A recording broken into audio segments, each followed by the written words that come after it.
P-series.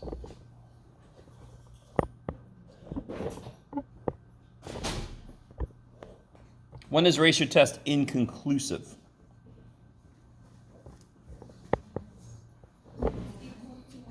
Yes, when the limit is equal to 1. And if you have a P-series, the limit will always equal 1.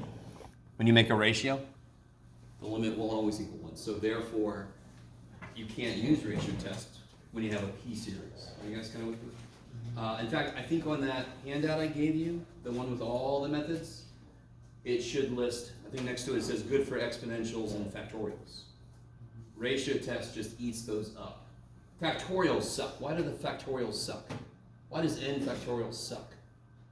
How many terms does n factorial actually have? Yeah, and how big does n get? Infinite. So it has basically infinite terms.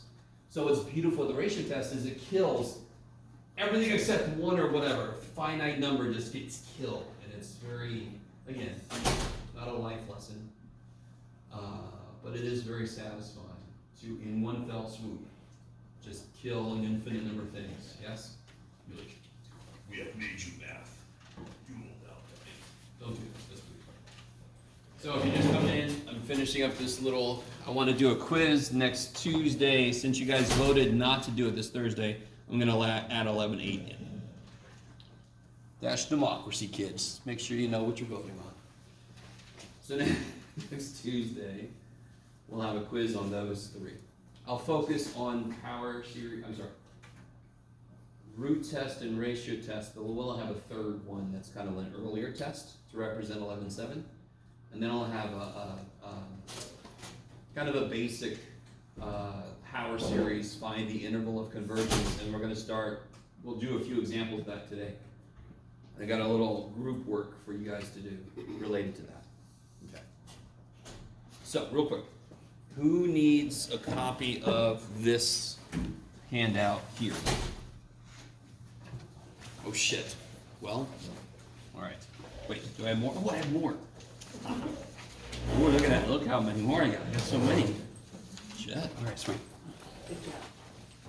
As Jeff really came through. Of course, there were quite a few people missing last time, so I have a lot left. Everybody else, yeah?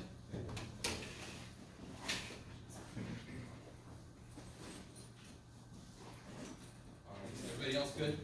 You got that sheet that's up there on the overhead? Okay.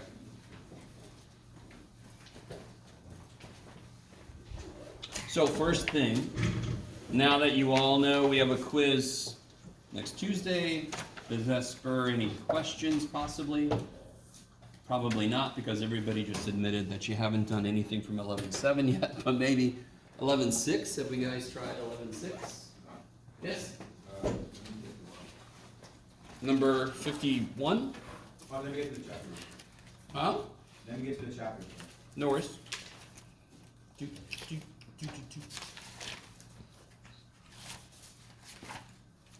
my God, I'm gonna stop using my textbooks like folders. All right. All right. So are we looking at 11.6? 11.8, Ooh, excuse me. 11.8 number. Sorry. 21. 21. Okay. So 11.8 is, well, let's do this. Okay. Let me take a look at 21. Okay. Yeah, let's do this. I'm going to do a problem like this one. That's the one you're talking about, right, Dave? Yes. Okay. And that'll be a nice review of this before I unleash you on the group worksheet I've got. So we'll do that. I was going to do like at least one kind of like problem to get everybody back in the groove. And for those of you who missed, even though I know you watched the video, we could do a little quick review. Okay. In the meantime, are there any questions from like 11.6, 11.7 before we do a review of 11.8? 11.6, if I remember correctly, is ratio test, root test. Yes? And then 11.7 is. Oh, yeah. And then 11.8 is neat. 11.8 is where we say, what if there's a part of the series we don't know? Yeah. 11.7 is 11.1. Well, it's basically 11.3 through 11.6. All of us, right? Just mixed up. So it's a wonderful, because that's the way I do tests. I just give you, I'm like, here you go, good luck. Guess which way to do it. So 11.7 is really good practice. So you don't, because when you're in a certain section, you can just look at the title of the section and go, oh, I'm going to do that, right? So you need to get practice with how to identify which problem is which, right? One kind of nice thing is that a lot of these series, several tests will work, but for some series, only specific ones will actually work. I try to give you some hints on that sheet I handed out a while back. I don't know if I have another copy of it with me, but if you've never got the sheet that's got all the tests on it, that sounds like a sheet you really want. So yeah, okay. So let's do this. David, you asked me about 21. Let's do a problem like that. So let me make up a problem. Just came in, everybody saw this, yes? Quiz a week from today. Past, or like future Jeff, look, make this. I ain't gonna watch this later and go, oh yeah, I said there was a quiz. Thanks, past Jeff. So let's do this. Let me make up a problem real quick. Let's say I have my glasses.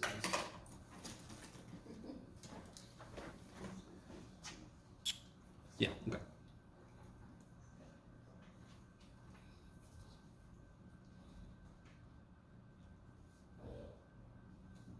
Where'd he go? There it is.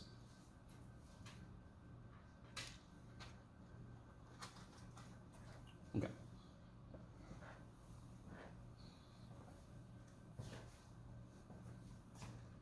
And the instructions say, find the interval of convergence. It could also say, find the radius of convergence. Let me write this down. So, given this, find the interval of convergence. And that's the last time I'm probably going to write all those words. The IOC, the interval of convergence. The radius of convergence. And don't forget, check the endpoints.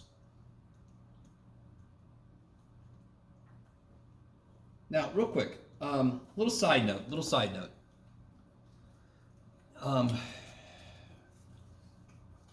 I have a problem like this on the group worksheet, but I just want you to really get the idea of what the shit we're doing. Can somebody tell me very quickly if this converges? Yes. Of course, why? It's a geometric series with R.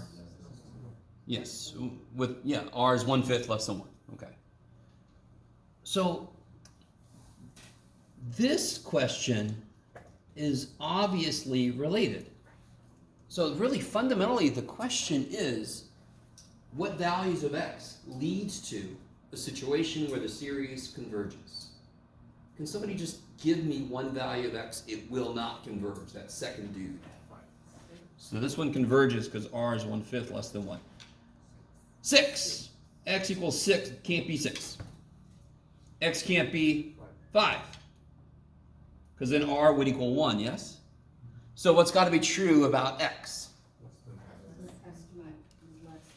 Less than 5. But also bigger than -5. There it is.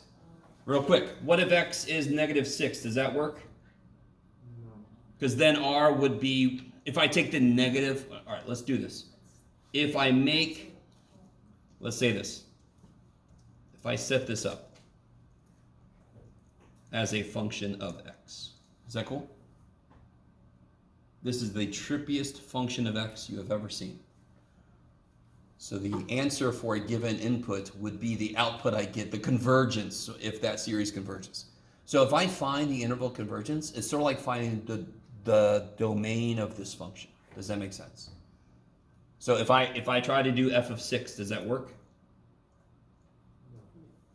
No. So 6 is not in the domain, yes? Because that leads to an undefined outcome. Okay, I like it. Hey, Mikey. So, if I try to plug a negative 6 in, what do I actually get? Right? And again, I could just look at this as r is negative 6/5, yes? Yeah. And what's supposed to be true about the absolute value of r? That it has to be less than 1. And this is greater than 1. Nope.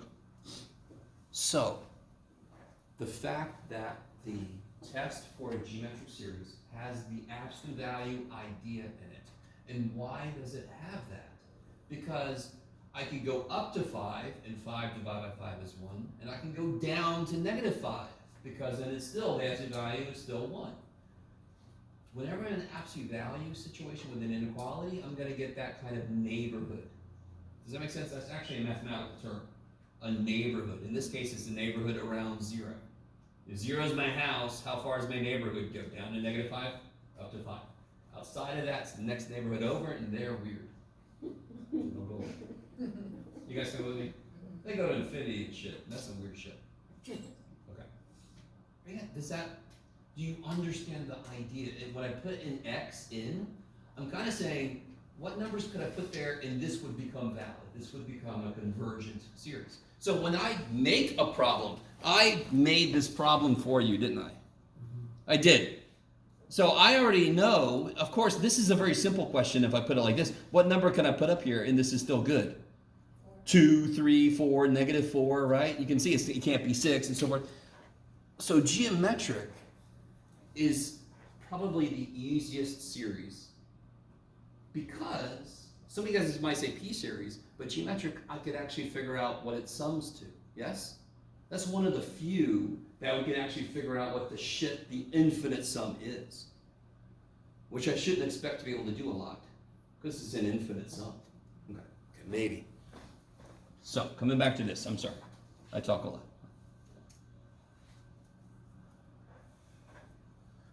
Is this strictly geometric? Definitely not, because it's got what in it? N cubed plus n on the bottom, correct? If that bottom wasn't there, wouldn't that be geometric? What would r be? X minus 3. The minute Cn is not just 1 or isn't just 1 over, see if you guys are cool with this, 1 over 5 to the n. I should have asked you here what Cn is. It would be 1 over 5 to the n. If it's something else, then it's not as easy. Yes? What does that say? Don't forget to check. Endpoints. Yes, it looks like it says eel pants. I wouldn't mess around with trying to put pants on an eel. So don't forget to not even try that. I'm sorry. Yes. So I can still read it, so I'm not going to retire yet. I always told my students the day that I can't read my own writing, that's the day I'm like, I just walk out the door. I'm like, just look at the ceiling and walk out the door. I'm like, that's it for Jeff. I'm going to go out to the pasture. I'll be outstanding in my field. So what test can I apply here since I can't just look at it as a geometric? Because the last problem, we didn't do a ratio test, did we? The x over 5 problem. It was easy. I could tell exactly what range of numbers would work because it was strictly geometric. This is not. Shit. So I need some help. What test do I almost always use when I'm dealing with a power series and I want to know this interval? Not root test. Ratio. Root test is very rarely used, period. But when it can be used, it's very often the only thing that works. You see what I mean? It's like that one superhero that never comes out until it's like, we need your picture. All right. Because otherwise, the movie would be over at Act 1 if Captain Marvel stayed on Earth. Yes? Is the n on the x minus 3, or is that... Yes, sorry. That's a power. Okay. So can you guys help me? How would I set up the ratio test? What is the ratio test in general? The limit as n goes to infinity of what? And all this is doing is it's saying, okay, it's not geometric perfectly, but maybe it eventually becomes sort of geometric. if you take the ratio, you can see what's the multiplier, you go from 1 to the next one. And if it does become a number less than 1, it's like a convergent geometric. That's why I interpret the results the way we do. They have to be less than 1. Notice also, as Elijah helped keep us straight, this is an absolute value, so the answer, if it is convergent, it's absolutely convergent. So what is an plus 1? X minus 3 n plus 1 over n plus 1 cubed plus n plus 1. Yes, I just put those extra parentheses just to be safe. So just replace all the n stuff with n plus 1 stuff. And now I just make a ratio, and like most of your problems, it's a fraction already. So instead of making this big ass fraction, of course I just multiply by the reciprocal. Yeah, we've done that enough. Hopefully that just becomes second nature. You put the second term first, the n plus 1th term first.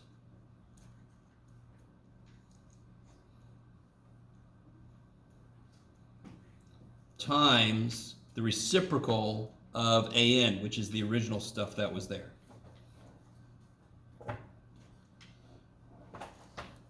Almost always, I can almost say 100% of the time, but there could be some weird little shit that they can throw in there. If you have a polynomial piece, it's going to be repeated to the same degree. Just because I put a plus 1, isn't it still a third power? And wasn't it a third power to begin with? So what's the limit of this ratio here? 1, yeah.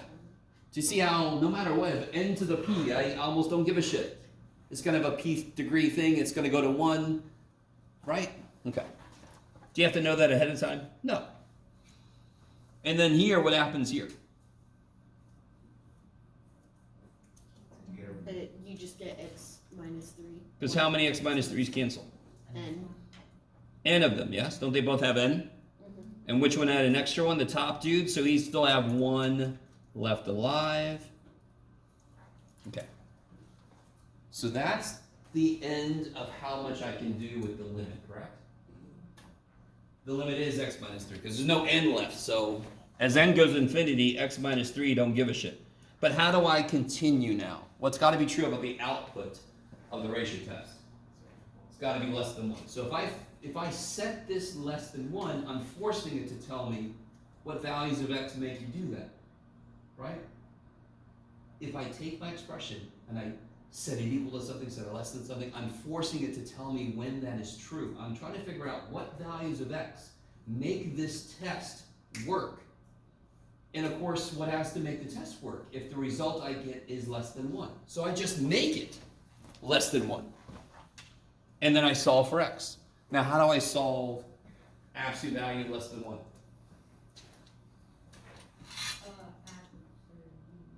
No. I can't break into an absolute value. I've got to rewrite it so it doesn't have an absolute value anymore. Isn't it absolute value of x minus 3? Did you break it up like that? I mean, that's what it is. Yes. So real quick, side note, don't write this. I have a number in here, and it makes the absolute value less than 4. You with me? This is the absolute value, and it didn't tell you what the number was. Could I put a 5 in there? Would that make it true? No. What about negative 5? No. So what's the lowest number I could put in there? Negative 4. So whatever the shit is, that number has to be between negative 4 and 4. Otherwise, this is not true, yes? So absolute value with the less than is like a haunted house situation. You go in a haunted house. If you watch enough horror movies, you know the number one worst thing to do is to break up. So you make everybody stay close. Don't get more than 4 feet that way and more than 4 feet that way. Stay close. That's what that is, yes? Yes? So when we're doing your cancellation of terms, like for n plus 1 and Yeah, yeah. over n, we're canceling them because we're No. Okay, you mean this right here? Yeah. All right, I didn't cancel shit there. Nothing canceled. Not a damn thing canceled. What happened with the end stuff? Why did I put a line and put a 1 there? What am I actually doing here? What's the degrees? Third degree. They're both third degree, correct? So the limit of a ratio of polynomial things that have the same degree is the ratio of their coefficients. Yes? Maybe I should take a... We've talked about this, yes? This has come up before. It's easy to kind of lose touch when we're talking about all this other weird shit. I totally get it. But that piece, that's all that is. This is the weird thing too. I am totally allowed to just look at this piece. Because couldn't I do this mathematically? Does math give a shit if I put that there and this there? Does math give the first shit? No. So I can look at any ratio of the parts I want to, because I could just use commutativity and just move shit around. Yes? So these two, same degree.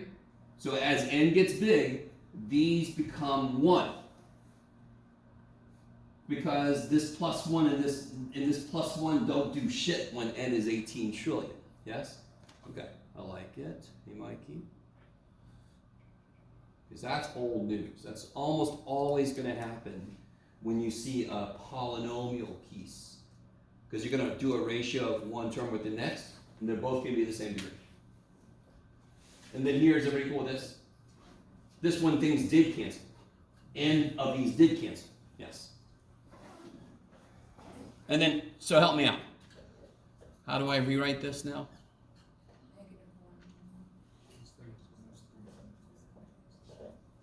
Okay. And then what's the last step, which somebody tried to tell me earlier? Now I can do what? Add 3 to all sides. All sides. Kick ass. I should have let you say it. I saw you were going there, Sarah. 2 less than x less than 4. So am I done? No, because then you have to plug in Damn it. 2 values. You're always like, I haven't done enough work yet. Nope. So real quick, every number between 2 and 4 will make this work. If the number is exactly 2 or exactly 4, the ratio test would have had a 1 result, inconclusive. Yes? It's inconceivable. So, I have to check the endpoints. We're almost there. We're almost there. I know that what's my center of my interval? 3. What's my radius? 1. So I already know. I know the interval, I know the center, I know the radius, I know all this shit. I just don't know if I'm supposed to include the endpoints yet. So take the original problem and throw a 2 in. So what if x is 2? We're going to check it. What does it become? Oh, crap and a half, Jeff. It doesn't, it's okay. I should have put a plus 1 here, or else the bottom is 0, but we'll just make that a 1. It's okay. So what, if I throw a 2 in here, what happens? Holy shit. Okay, so I get negative 1 to the n over n cubed plus n. What kind of series is that? So when you go to check the endpoints, you throw the endpoint in, and then you step back and go, okay, is that a p-series? Is it alternating? In this case, it's alternating. Right? And this is where I'm going to let you be a little bit quicker than before. You could just state the things. Because can you all see that if I take this out, isn't that limit going to 0, obviously? So I'm going to let you say obviously now. Yes? To the most casual observer. The limit is 0, check. What else is to be true? That it's always decreasing. Decreasing. Is it obvious that it's decreasing? As n gets bigger, isn't every element getting smaller? Yes, check. Therefore what? Therefore, it's a convergent. Yes, convergent. What if x equals, what's the other one? 4. The other endpoint is 4. So now I know this is included, yes? Because I'm trying to list all the values of x that lead to a convergent series. Now I know 2 should be included in that list. Because it specifically made a convergent series. What if x is 4? I get this. Why is this still good? I'm getting out. I get positive 1 to the n. So I just get this. Why is that a good series? P-series. Now, in the past, that would have made you do direct comparison, all that kind of crap, but now that I've made you go through that, you can see it wants to be 1 over n cubed. You could make it become that. right? You know you can, so we know that it converges, yes? You couldn't say what I just said earlier because you were learning this shit. Now we've gone through it, I know it's gonna converge, so this is convergent. Therefore, the interval has brackets, yes? So those are the values of x that make the series converge. So if I look at this as a function of x, this is the domain of that function. Yes? It's just like a general thing. Wouldn't it make more sense to check x equals 4 first, because that doesn't have. Oh, I see what you mean. So you would get. Yeah, if you, well, no, You would. yeah, I see what you Be mean. able to. Yeah, yeah. Because if 4 works, then obviously 2 would work because it includes the alternating series. Yeah, yeah. So you can be smart about that. You can check. So what Cash is saying is if you check the one that would result without a negative one to the independence, if that works, more than likely the other endpoint's going to work. Okay. So let's do this. Yeah. I have an incredibly very little ink used to create this worksheet. I've got 3 problems at the top. I'm going to give this out to you guys, and then I'm going to force you to work together, or at least force you to turn your chairs, and then you know you can do whatever you have to.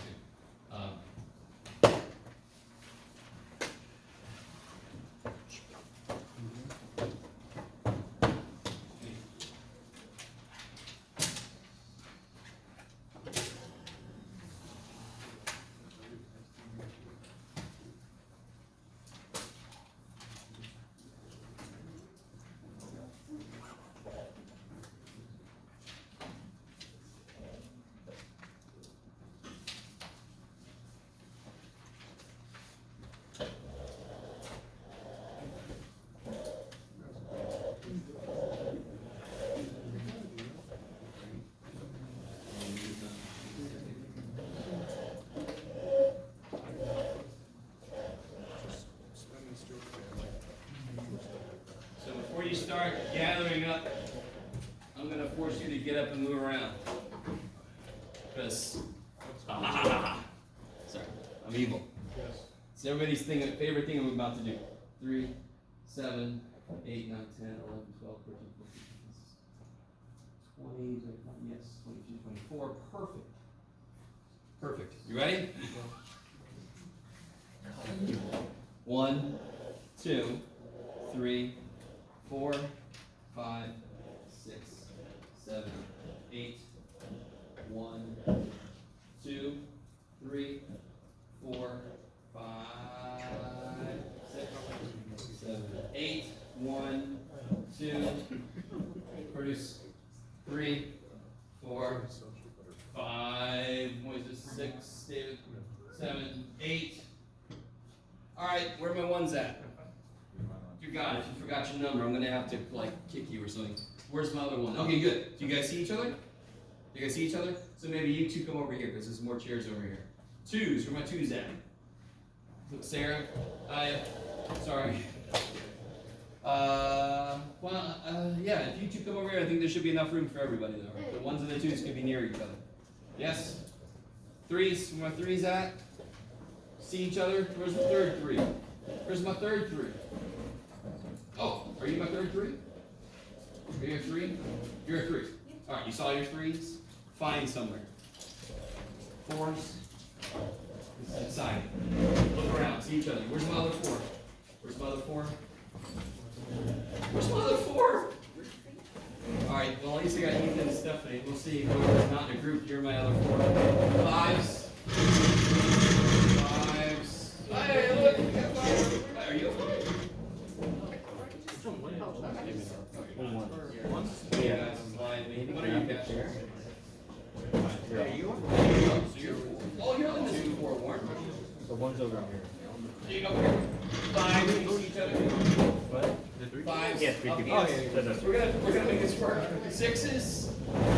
6s. Come over your positions. One person over here. Sixes, sevens, and sevens. See each other. Lock eyes from across the room. Eights. Eights have found each other. Let me know if you don't know. If you see a group of two and you don't know what to do, just go join them. Because everybody should have 3. It's like a no match. Alright, this is exciting. So if you're sitting with people you've never talked to before, introduce yourselves.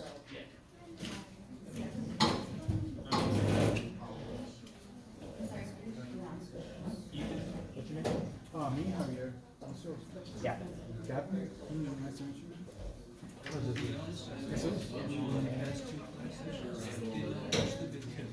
Yeah, there we go. See, there we Javier go. Kelly, you know, this There we go. I like the absolute conversion ratio. So, look it up. Yeah.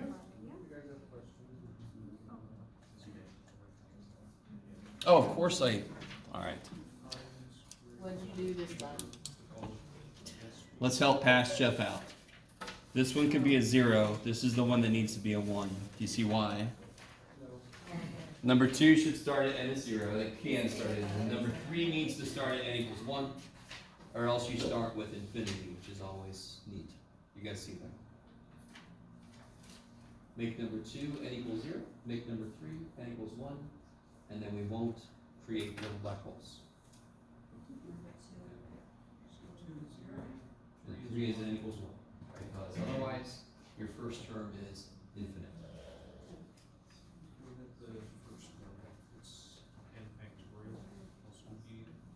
Yeah, that's fine. 0 factorial is 1. Yeah.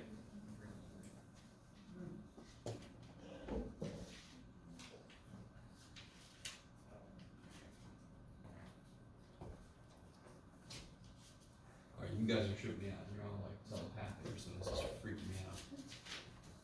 Yeah, that's good to know. Now I know you guys can communicate during the test.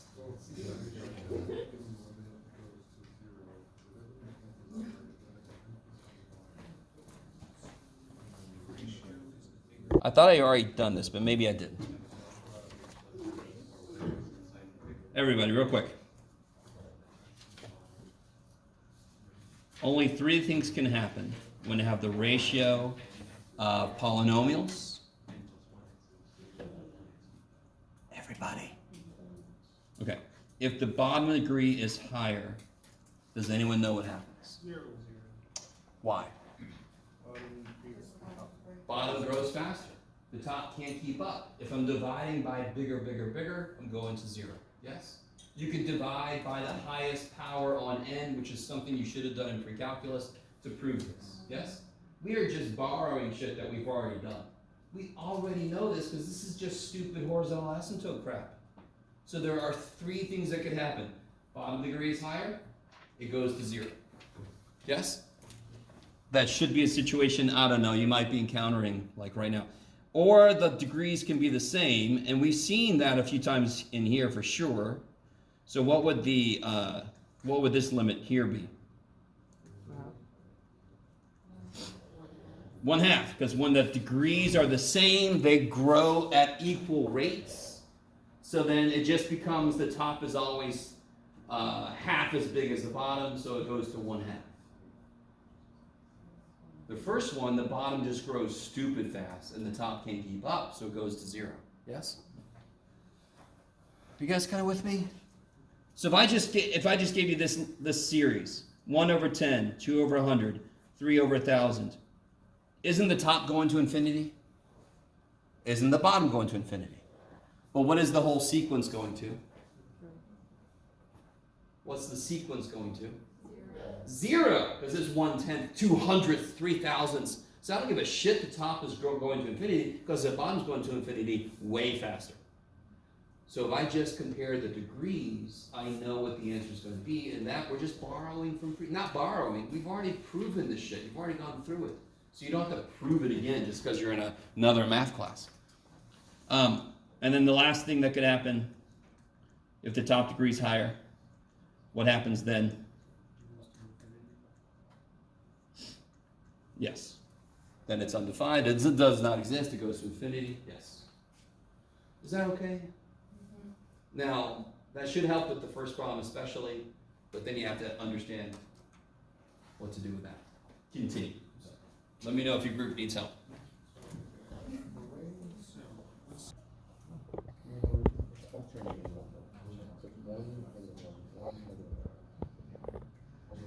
Or, yeah, one negative. Start off. Which is, that diverges.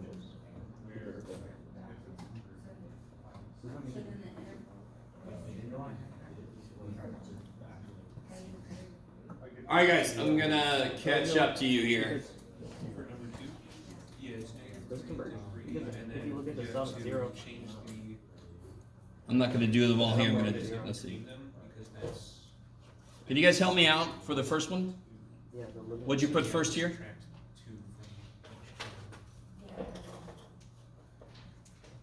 guess it converges. For the first one? It's the sum of the weight, but it's not decreasing. What goes first?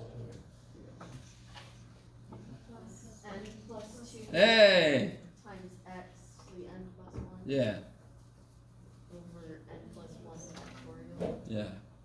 And real quick, just to make sure, why was this one okay to start at 0? Because what is 0 factorial? 0 factorial is 1. Good. It's related to the idea of if I have 0 things, how many ways can I choose something? One way. I don't choose anything because you got nothing. So factorial is related to how many ways you can choose something. And then times the reciprocal of the original dude, right?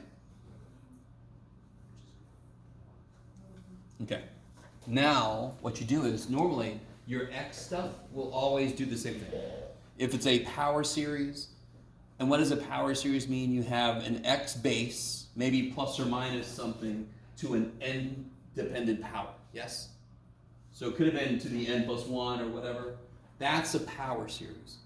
So your x stuff will always do the same thing. How many x's cancel? N of them. And you'll have one left, yes? Okay.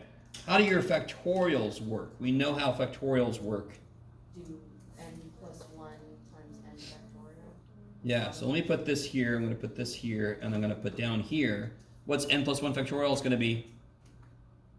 N plus 1 times n factorial. Yes. And then I've got this x I'll put here. Okay. So a lot of the times,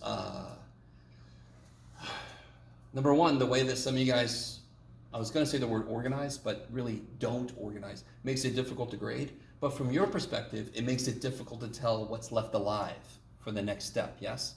So you got to be really decent at bookkeeping. Who's still alive? Make sure you bring them. Don't leave anybody behind. So what cancels? And then what happens to these guys? Wait, but you also have the n plus 1 on the bottom. As you also have another. Oh yeah, I left this guy out. Thank you. So what happens to these guys? What's the degree on the bottom? 1. No. Second power, yes. And the degree on the top? First power. So what's this limit?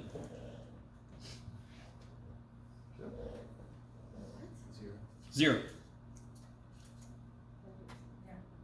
You guys all with me? So let me be careful because I left that poor little guy out. That's my mistake. On the bottom, wouldn't you get n squared if you multiply these together? Yes. But Here, let me why do this. couldn't you do the n plus 2 and the n plus 1 before you did the factorial? Oh sure. What do you mean? Just these two? How do you mean? Yeah, so what I did was the first thing I did was I took the n plus 2 from the top and the n plus 1 from the bottom, and I realized that they had the same degree. Okay, sure. And so, Okay, so like these two go to 1, yes? yeah. And this guy's still here, yes? And then that guy's still there. Good, okay. So then I get an x over n plus 1, and what's that limit? 0. 0. So whatever you do is going to go to 0. So the bottom degree is higher than the top degree, as long as you do what I just didn't do. This guy was left alive. I forgot to bring him. You guys help me remember him. Poor little guy. This is 0. Now, How do you interpret the results of a ratio test no matter what the shit you're working with? The answer has to be what? Less than 1. Is that ever not less than 1? Do you see how the x went away at the end? In my answer, is there an x piece left? Do you guys remember solving equations and the x's canceled? Weren't those special situations? Yes? If you have x plus 1 equals x plus 1, subtract x, you get 1 equals 1. That's all real numbers. Well, that's effectively what this is. What does x have to be to make 0 less than 1? X doesn't have to be anything. It could be anything. And 0 will be less than 1, correct? So therefore, what is the interval of convergence? Negative infinity to infinity. So, what I've been trying to talk to some groups one at a time about is there a number I could plug in from the beginning for every single one of these? One number that would guarantee it's going to converge. If I put a 0 in for x, what is every element of this sequence that is in here? What's every element of this sequence here? 0. That trivially converges. Yeah, it's 0 forever. What do you get? 0. Get away from it. What would I make x here so that would happen? Negative 2. And then here? 0. You with me? So every single power series has at least one number that will make it converge. And it's the one that makes it converge in the least interesting way. 0 plus 0 plus... Okay, great.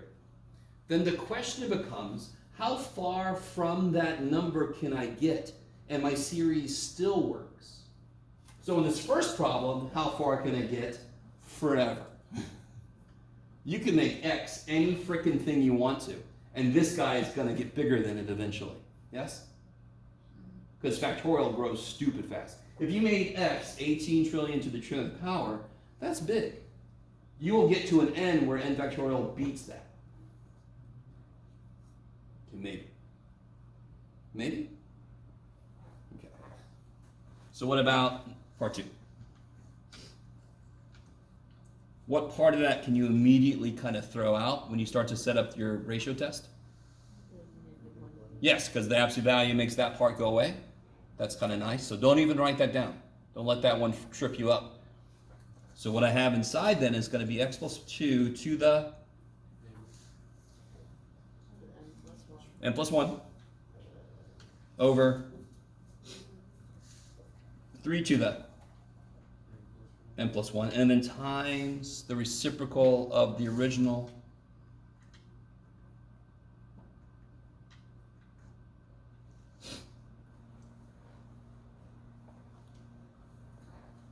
so then how many x plus 2's cancel? N of them. So almost always the x pieces are going to work the same way. So this top has 1x plus 2 left. How many 3's cancel? Yes. N of them. So then there's 1 3 left on the bottom right. So here, you guys keep a close eye on me. Let's see if I can get everything. That's everybody left alive, yes? Okay. Is that still dependent on n at all? So the limit is just this. And then what do I do to make sure this works? Force it to be less than 1. I like it. Can you explain by force? Say again? Can you explain what do you mean by force it to be less than 1? Let me see. Whatever number I get, do you agree with me that for a value of x plus 2 over 3 is a number? Yeah. Okay. If I put on there the restriction that whatever that number is has to be less than 1, and I solve for x, I'm going to get the numbers that I can put in for x to make that true. Does this make sense? Yeah, I mean, that just makes sense. So this happens a lot in mathematics, where you take an expression and you force it to be something. I always think about it like putting the expression under the spotlight. If you ever watched the old film noir movies, and they have that dark room and the one spotlight, and the guy, where were you? And then, oh my God. So you take the function and you put it there and you turn the spotlight and like, tell me what you are to make it 1. And so when you solve it, I know. When you solve it, you're forcing it to tell you what values of x make that happen. That's the whole idea. I like it. Well, I didn't have to do that on the first one because 0 is always less than 1. I didn't need X to do anything to help me. He can be whatever the shit he wants to. Now I need some freaking help because that's not always less than 1. Yes. If X cancels out to make any number less than 1, is it always from negative infinity to infinity? Even if it's not 0? No. Because this answer was less than 1. So if I got like a 1/3 or a 0.9, that one. If I got 1.7 or So if as long as it's less than 1, Yes. that's infinity to yeah. negative If I infinity. get something that's bigger than 1 and X is not in there, then nothing will save it. The only thing that will work is that one number. 0, -2, or 0. Gotcha. Okay. So how do I solve this thing? Would be, Put it between -1 and 1. Yeah. So I'll have. well, you can. You bring- could. You can, the absolute value of 3 is just 3, so you can make it absolute value of x plus 2, absolute value over 3. And then, yeah. You could do that. Either way, mathematically, you're going to eventually multiply by 3. You guys with me? Okay. So either you make -1 less than this less than 1, you multiply by 3. So then there it's -3, blah, blah, blah, 3. Or you do this, and how do I rewrite this? -3, then positive 3, Yeah. and then subtract 2. So the absolute value less than something is beautiful. It ends up in what I call a sandwich. I got -3 and 3 bread, and I got X plus 2 jam. Or turkey, or whatever kind of sandwich you like. Or salmon, if you're really weird. And then what's the last step here? Subtract 2 Subtract 2 from all sides. from all sides. I like it.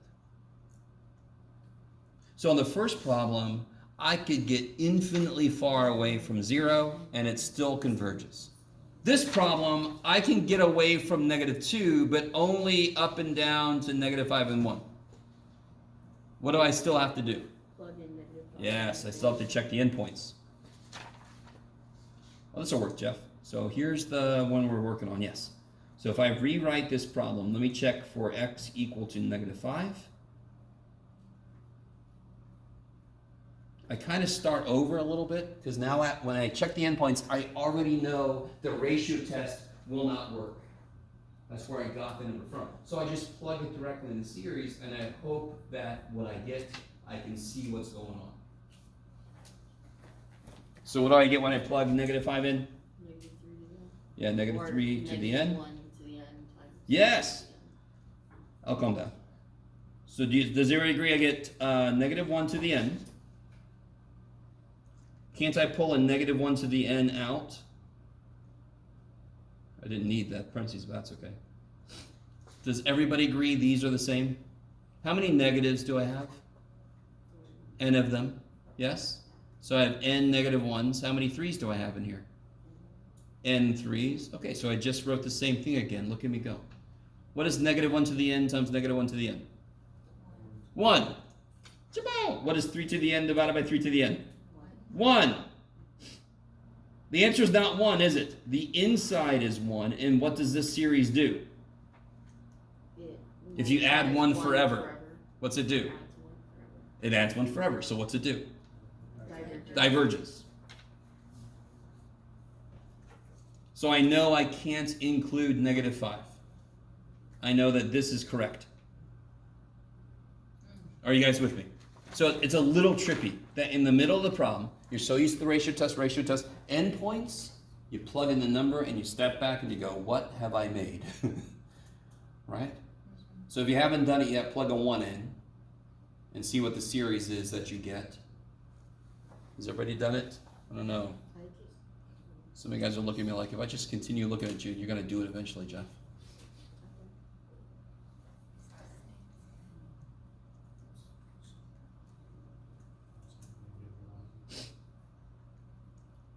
Where'd it go?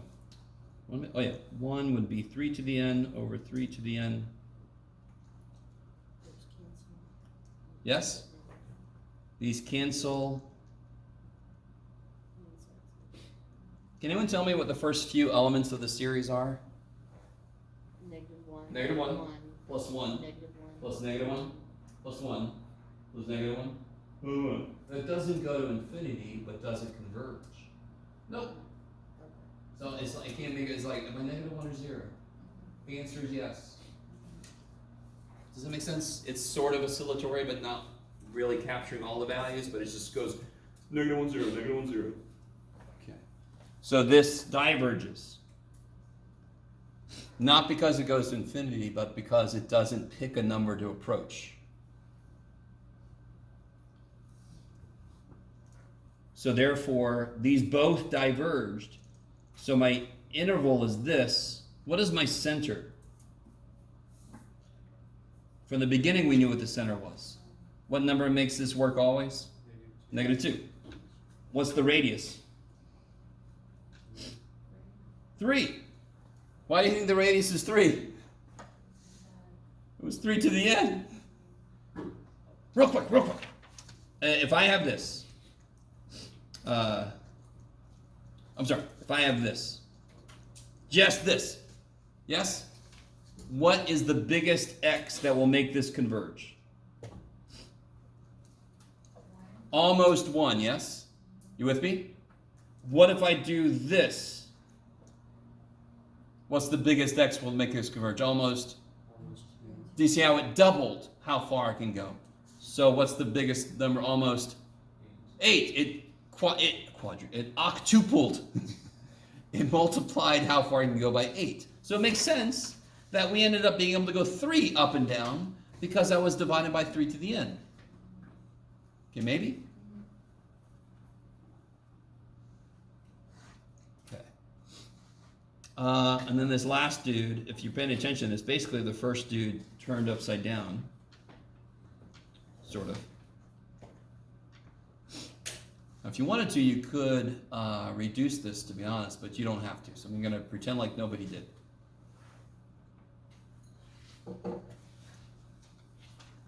So how do I set this up?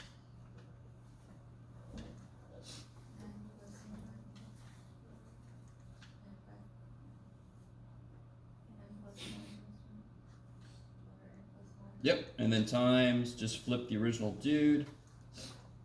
So my x's will almost always work the exact same way. My x's, of course, n cancel, so then 1's left. So I'll put him at the end. That's what got you in trouble before, Jeff. What can I do with my factorial business? Let me rewrite this. N plus 1 times n factorial. Yes, so on top, I get n plus 1 times n factorial.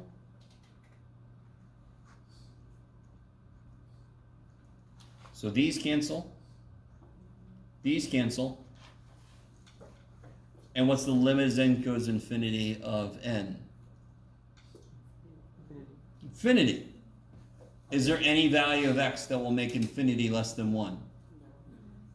No. Sorry. He's not excited. Poor little guy. So therefore, there's only, how far can I get away from 0, which is the one that would make this work trivially? I can't get anything away from 0. No radius works. So my interval of convergence is 1 point. This is the IOC, is 0. What's the radius? 0, good. If you tell me the center of a circle and then say the radius is 0, it's a point. That's basically what just happened. That is one input. So whenever it's infinity, it's 0. Yes, because I only get the trivial answer. And hopefully that makes sense, that's why we call it trivial solution. If I make every term 0, it trivially works. You can always do that with the power series. Okay. I like it.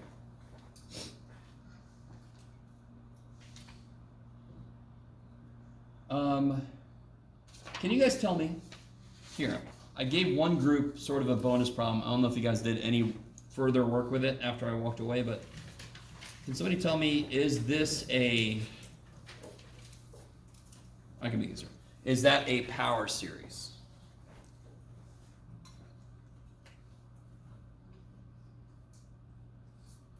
No.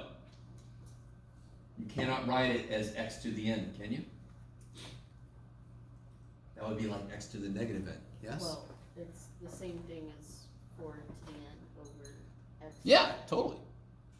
But so it's not one x to the over n. x. Ah, there is x to the negative n, not a power series. Could I still analyze it? Yes. Do I always have to use the ratio test? No. In fact, I think I told you guys, what is the only time that root test really can come in? If everything in my series is being raised to the nth power. Because what's the root test all about? It takes the nth root.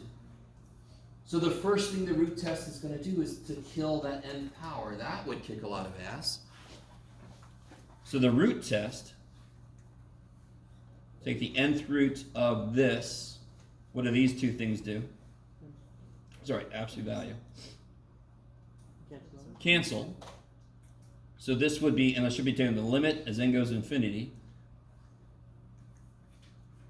But since these canceled, I just get this.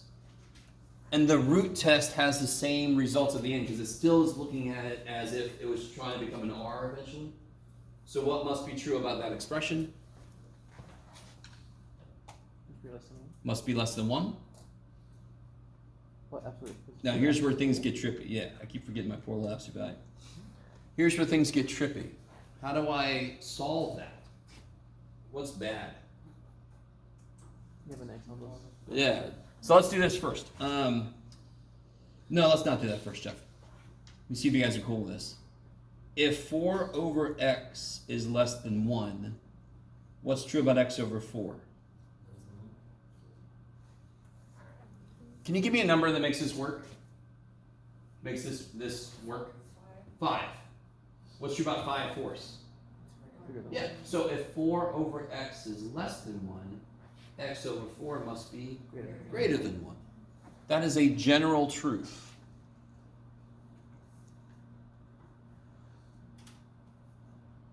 All right, how do I keep going? I could do like Sarah said earlier. 4 is 4. I would do that. I agree with you on that. And then Now here's the 4. trick. Is that less than? That is not a haunted house. This is a restraining order.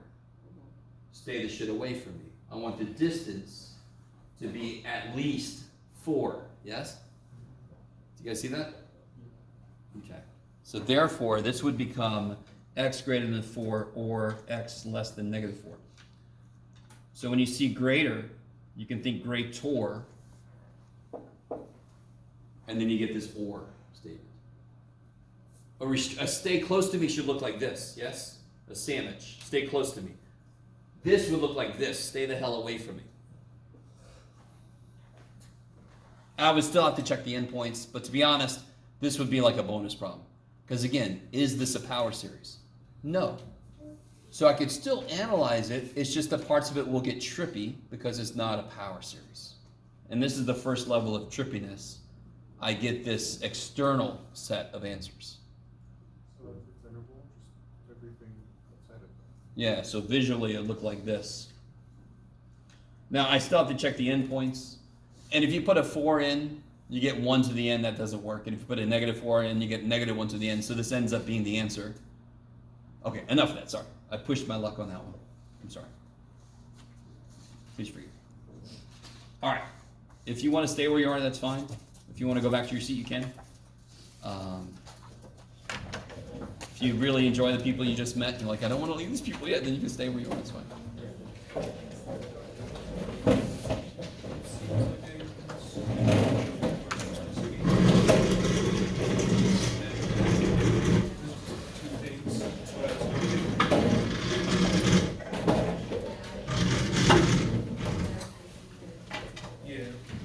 Is it still 11:08? Saturday, so. This is 11:10 now? 11. We kind of stepped into it a little bit last time. For that last one, would you write it like just negative infinity to 4, comma, 4 to infinity? Oh, yeah. If you want to put that in true interval notation, yeah.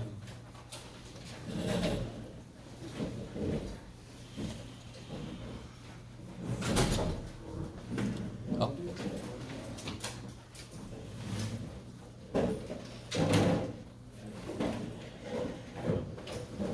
me do this. Remind me. If I have this series here, when will this converge? Right? And what does it converge to?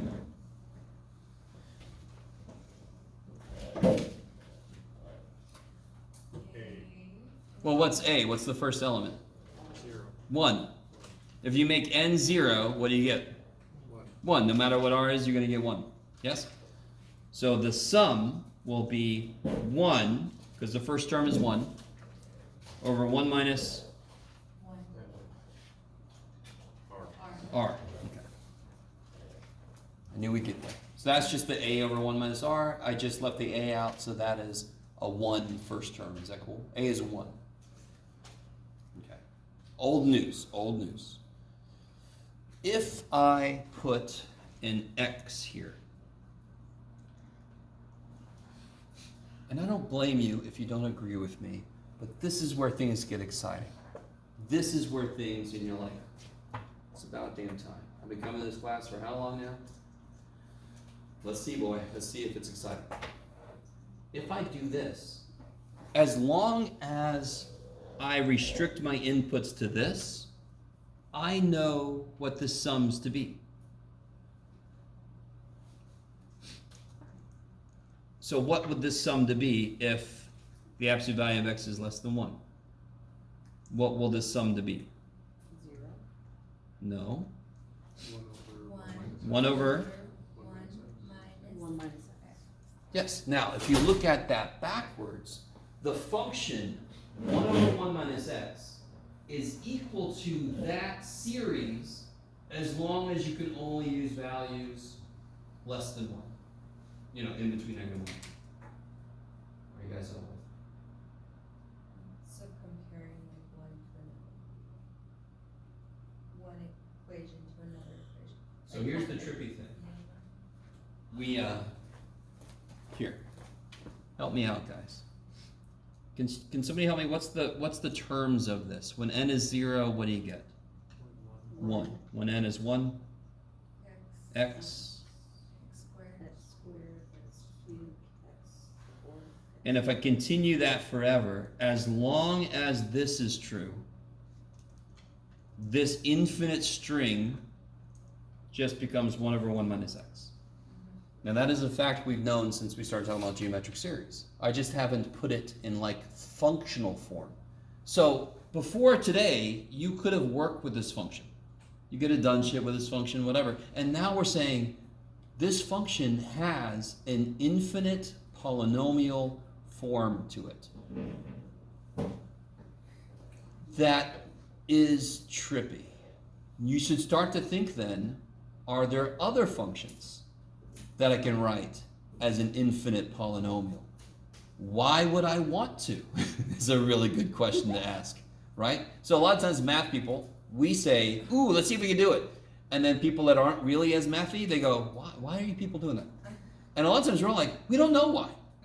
I don't know why. But shit that we did in 1980s is now like physicists are going, how does this thing work? Oh wait, they did shit in the 80s.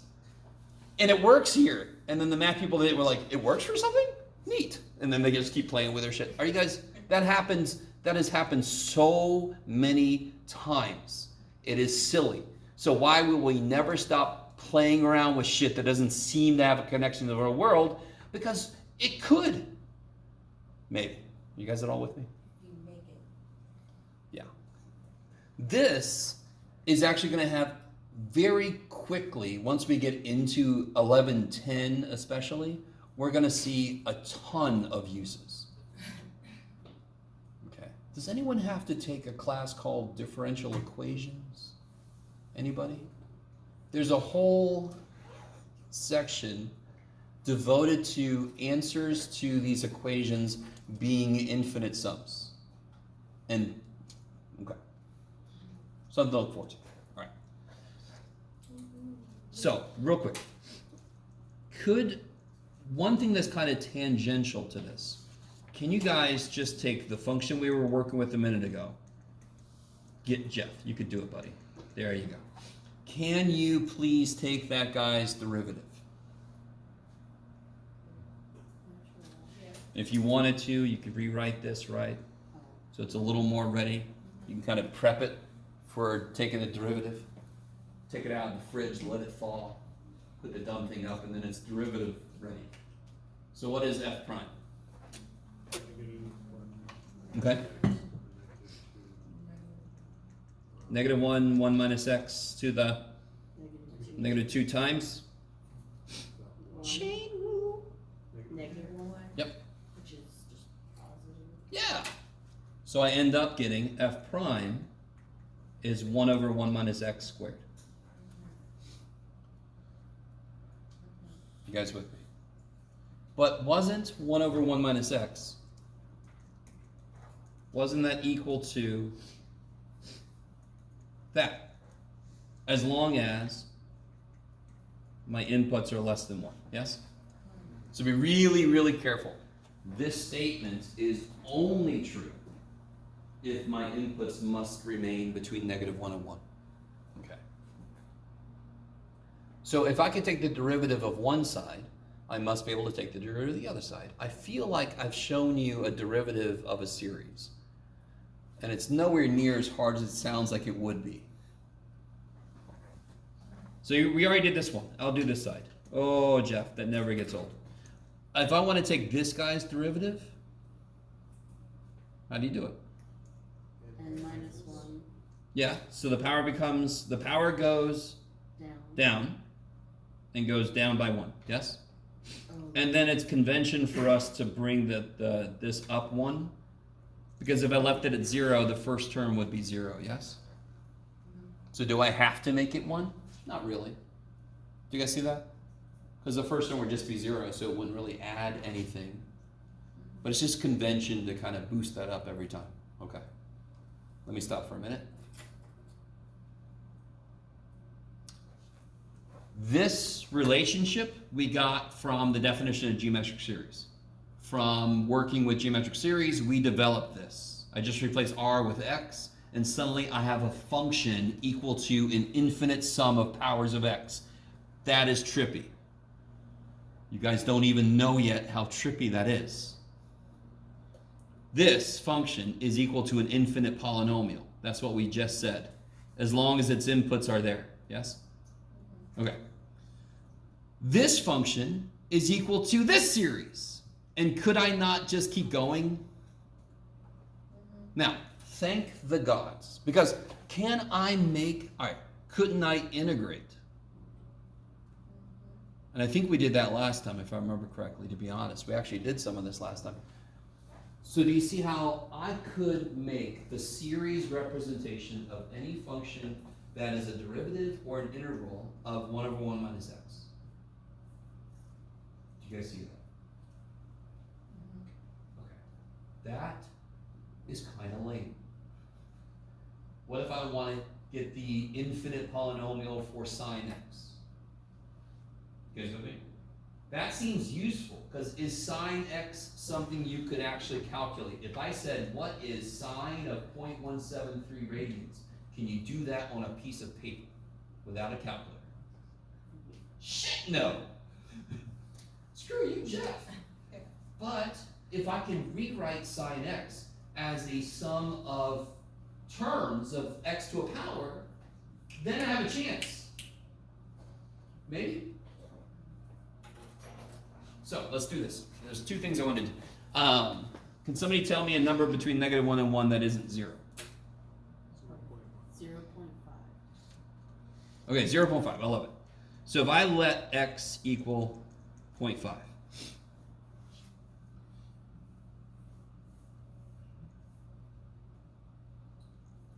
So real quick, if I rewrite this,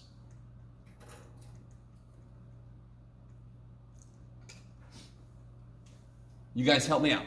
If I let x equal 0.5, let's see what we get here. 1 plus 0.5 plus 0.5 squared plus 0.5 cubed plus 0.5 to the 4th.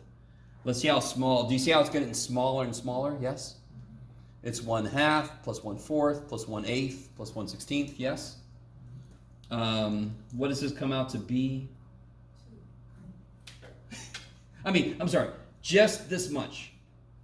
Let's just go out to the 5th term. You guys have calculators and shit, yes? So I'm gonna do it in my head. You ready? 3/16, and that's gonna be 7/16, and that's gonna be 15. So it's 1 15/16, which is 1.93333, I think. 1.935. Oh, 1.9374. Damn it. 9375. Good try, math boy. What did I do wrong? I did something wrong. So 1.93, blah, blah, blah. Okay. We stopped, correct? We stopped at a point. The only way, now what is 1 over 1 minus 1/2? And this is where somebody said, that's 1 divided by half, which is 2. So if I stop at the 5th term of an infinite number of terms, do I actually get decently close to the correct answer? Yeah. So if I do not need an exact answer, and I have a function that is weird as shit, and I have a process that I can make it into this polynomial, this is just a polynomial. You with me? Now, the downside of this just a polynomial is it goes to frickin' infinity power, Jeff. Not really just a polynomial. But if I know I could stop somewhere, and I know I'm going to get close enough to the right answer, I'm gold. Especially if I don't need the exact right answer. You with me? In fact, I mean, if I went out a few more places, it would get so close that for any human, we'd call it frickin' 2. You guys with me? Maybe? Screw you, Jeff? I don't know if anybody else is. Alright, this is okay. This is not as interesting. Okay. So, before I get to 11:10, let's look back at this. So now we know for sure. You all know this is true. If that's true. That is a fact. That is something you know. What if I wanted to figure out a series for this? So if I have this function, I know the series is this. What if I want a series for this? Well, how is it related to the series I know something about? How is it related to the function that I know the series for? I took that function up there and I did what to it? Multiplied it by x, yes? So let me be more in your face about it. That's how I made it, yes? Chababa! Okay. And what is 1 over 1 minus x? It's the sum, as long as this is true, yes?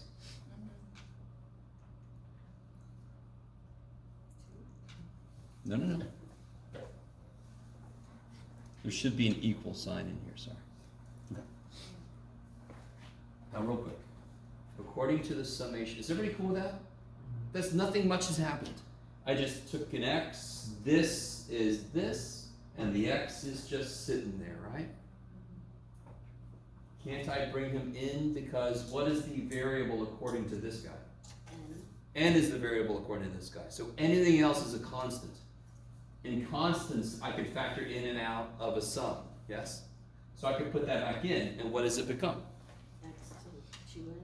No. Isn't this 1? X squared. No, come on. You add powers when you multiply like bases, okay. Right? Yes? Yeah. Okay. And again, don't, it's okay. You're doing all this higher level shit. The lower level shit's weird when it comes in. You're like, oh yeah, you gotta shift gears. Oh, it's just that. Okay. That's a little trippy. I don't know if you guys really. That's trippy. So okay, here's the next level. So I could do any multiple of 1 over 1, any kind of x function multiple of 1 over 1 minus x, and I could just throw that shit in. What else can I do? I don't know, Jeff. You're all like, we don't need you to do anything else. No, be quiet. So what if I wanted that? Now that is definitely weirder relationship. I didn't just multiply 1 over 1 minus x, but then say, did I? can almost talk.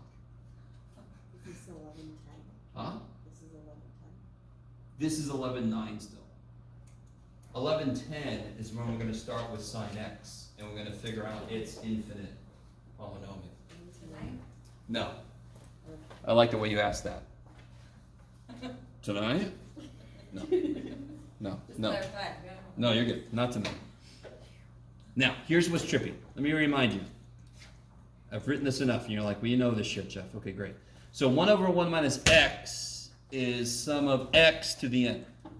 So what do you think 1 over 1 minus x squared is? X to the And then- 2x. Yeah, we'll get there. Okay, Right? yes. Sum of x squared to the n. And what is x squared to the n? Oh, a lot of... Yes, when you raise a power, something with a power to a power, you multiply the powers. Yes. So, any series representation of a function that we know, we could multiply that thing by powers of x, for example, and come up with a new series for the new function, or we could substitute shit in for the x. So what about this? I don't know, Jeff. All right, give me a second. What about 1 over 1 plus x? Huh? What's that? What's that? Negative x. Yeah. So you have to understand, you need this form because you know what it is. So if I want to put it in that form, it would be this, yes?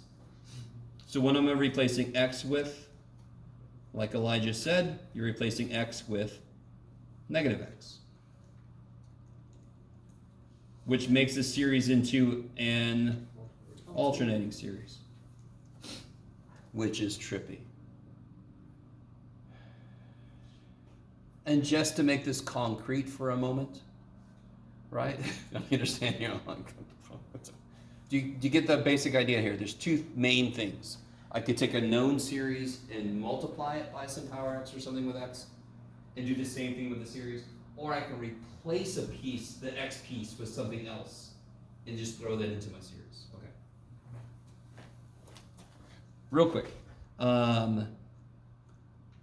Somebody give me a different number for x that'll work here. So obviously 7 will work. What x would work there? 506. No. Because what's got to be true about x? Less than 1. Yes, the absolute value of x has got to be less than 1, yes? Say again? 0.25, kick ass. So let's say x is 0.25. So let's look at this guy. Give me some terms of this guy. What's the first term of this guy? You could do it. Negative No, negative 1 to the 0 is Oh. 1. X to the 0 is 1. Next term is going to be negative x to the first power, right? Then plus x squared, then minus x cubed, plus x to the fourth, and we'll stop there. Yes? We'll stop at x to the fourth like we did last time. And you just told me you wanted x to be 0.25. So 1 minus a fourth plus a 16th minus a 64th plus, what is that, 256? Yes.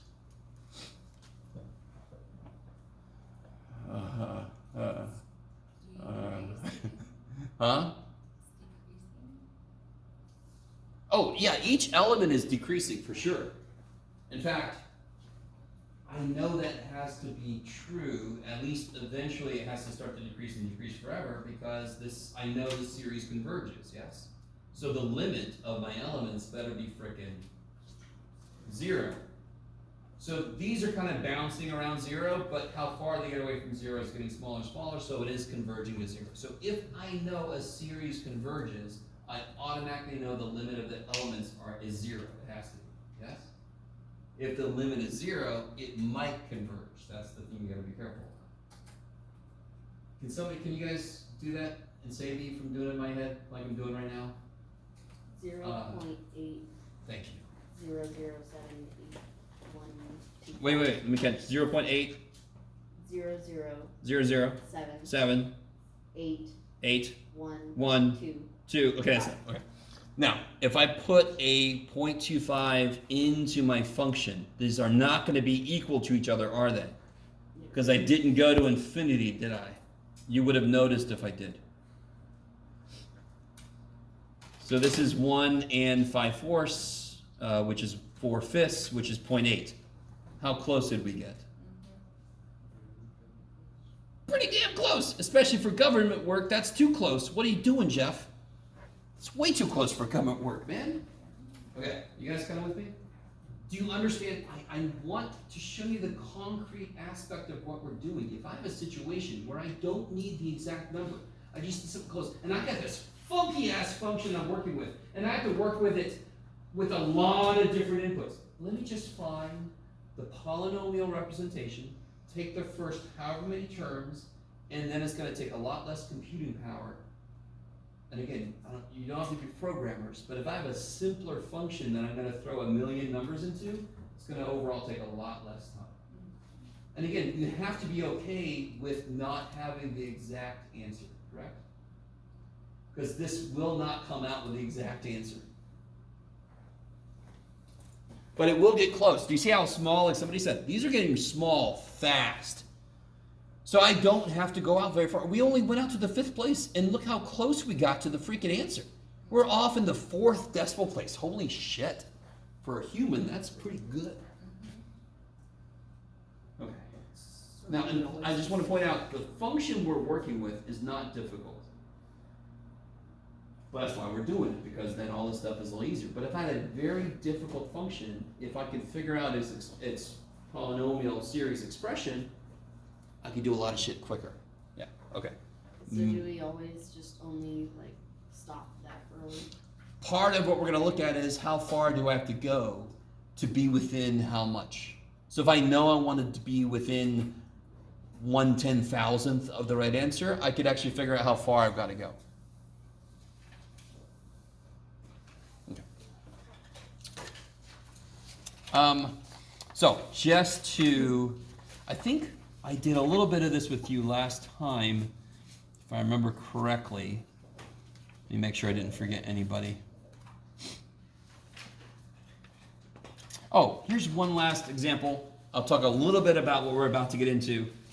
What if I needed to figure out the power series for this? We only know one thing directly at the moment, yes? We only know this. Pretend like that's a summation symbol.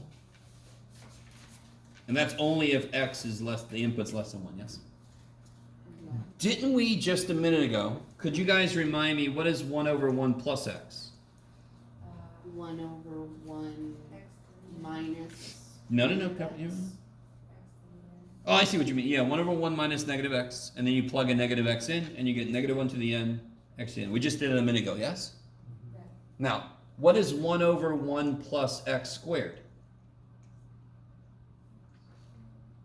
I just replace Replace it with that. x with x squared, yes? So I'm kind of doing several things in succession. Why does that have anything to do with the question? What is this related to this? That's the antiderivative or the integral. Yeah, if I take the derivative of this, I get this, yes? So if I take the integral of this, I get that. So if I take the integral of this, I get this guy's power series representation. So here's the beautiful thing about these stupid things. What is this fundamentally? It's a polynomial. What's one of the easiest functions to integrate or differentiate? Polynomials. So they look weird as shit, but the integral and derivative is easy as shit. So if I take this guy and I take his derivative, take his integral. So I don't know why I put you. Become a thing. There you go. Take that guy's integral. That integral is easy as hell. Because I just have x to a power. So how do you integrate x to a power?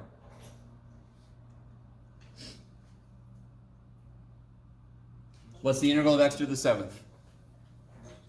X to the 8th N plus 1. over 8, yes, good. Plus c, so this will be x to the 2n plus 1 over 2n plus 1 plus c. And for some reason this stays 0. We'll talk about it in a minute. It's actually that plus c that's new, yes?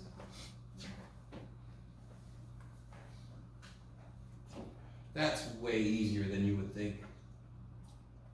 Because all a power series is fundamentally a polynomial. And if I ask you to integrate a polynomial, you should be like, and what? Just that? Just integrate a polynomial. You got it, Jeff, right? That's all we're doing. So real quick, last thing I want to do before I let you guys out of here. If I look at the terms of this, get out of here. I'm going to do this real quick. If n is 0, I get 1. Is that cool? If n is 1, I get minus x squared, yes? If n is 2, I get x to the 4th, yes? Okay. Can you integrate what I've written so far? What do you get? You can do it. X cubed over 3, Good? x to the 5th over 5. Good? Yeah. What is the first few terms of this? If n is 0, what do I get? 0. I'll get 1, x to the 1, yes? Over 1. Now, if n is 1, I get negative, right? X to the 2 plus 1, 3, over 3. Isn't that? Do you see what I'm saying? So what I'm trying to show you is, if you aren't comfortable with doing this with the series, you could check what you get by just writing a few terms of each thing out. Do what you started with, do what you ended with. They better have the exact same elements. And that's really nice to see. You're like, holy shit, I did it right. Yay. But I'm hoping you guys see this integration of series. Very straightforward. It's the easiest rule. What's the first derivative rule you learn? Power rule. And then what's the first integration you do? The opposite of power rule. That kicks so much ass. Okay. Maybe? Screw you, Jeff? Okay. Maybe not. Maybe not screw me today. Maybe I'm okay today. So, next time, wait, when is our test isn't until May 6th, is that right? Something like that. Is that right? On the what? Did I make the homework due on the 5th? Why did I do that? Who knows? Anyway, we have a quiz a week from today. 11/6, 11/7, 11/8. And next time we'll get into this next important section next time. All right, guys. Wait, you said the homework was due when? As always,